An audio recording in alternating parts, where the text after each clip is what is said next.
Assalamualaikum. Welcome to the world of chemistry. Hope so you all will be fine. Bismillahirrahmanirrahim. Okay, today we are going to discuss the numerical examples of 10th class chemistry. So, example 9.1. The problem 9.1 is, when hydrogen reacts with iodine at 25 degrees Celsius to form hydrogen iodide by a reversible reaction. बेटे कह रहे हैं कि जब आपके पास जो hydrogen है वो आयोडीन के साथ जब रिएक्ट करेगा और हाइड्रोजन आयोडाइड बनाएगा। जैसे बेटे यहाँ पे कह रहे हैं कि हाइड्रोजन H2 और आयोडीन I2 ये आपस में बेटे कंबाइन हुए हैं और कंबाइन करके क्या बना रहे हैं हमारे पास हाइड्रोजन आयोडाइड। बेटे HI को हाइड्रोजन आयोडाइड कहते हैं। तो कहते हैं इसकी जो कंसंट्रेशंस हैं वो H2 की है 0.05 मोल डेसीमीटर क्यूब, I2 की है 0.06 mole decimetre cube and hydrogen iodide की है 0.49 मोल डेसीमीटर पर क्यूब।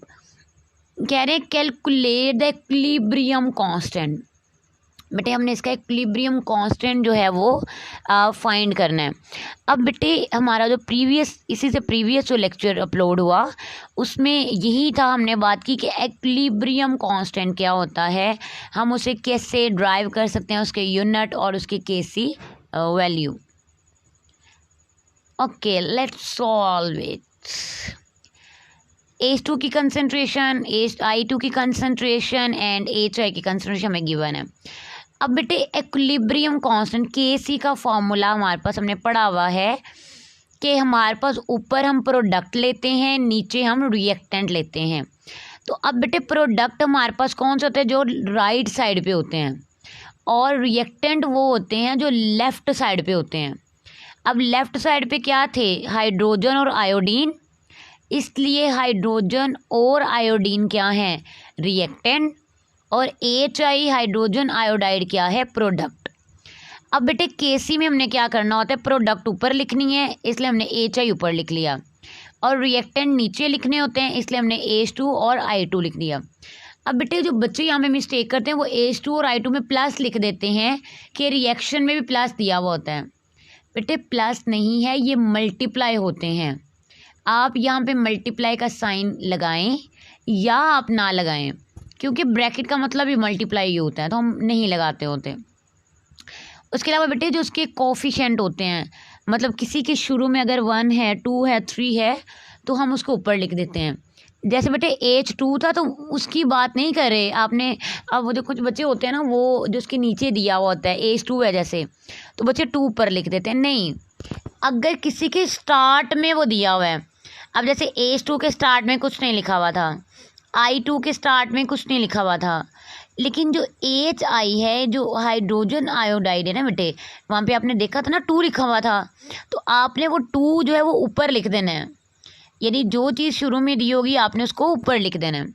अब बेटे HI की कंसंट्रेशन दी हुई थी 0.49, तो 2 था ऊपर इसलिए 2 आ गया। H2 की जो थी वो 0.05 थी एंड I2 जो आयोडीन है उसकी थी 0.06।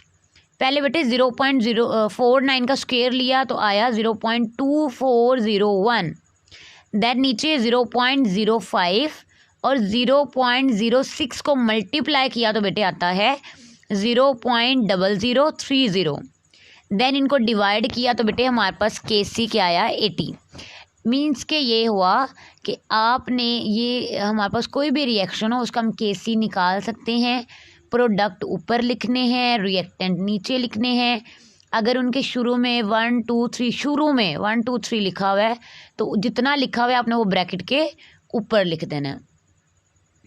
तो बेटे ये हमारे एग्जाम्पल 9.1 थी। इंशाल्लाह नेक्स्ट वीडियो में एग्जाम्पल 9.2 डिस्कस होगी।